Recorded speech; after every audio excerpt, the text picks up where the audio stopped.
Turning your engine 10J575.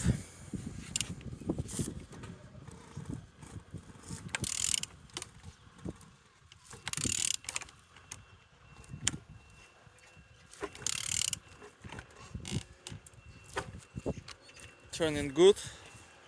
The front engines looks good, as you can see, no damage. Compressor or altimeter look nice, all broken.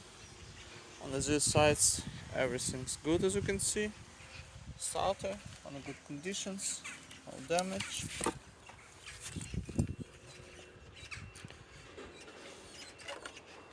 Everything nice. Look as well on these sides. Engines looks good, as you can see. No damage. On the top connectors looks good.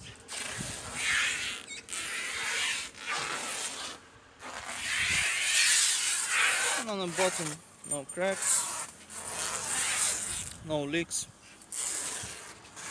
And turning your engine 10J575.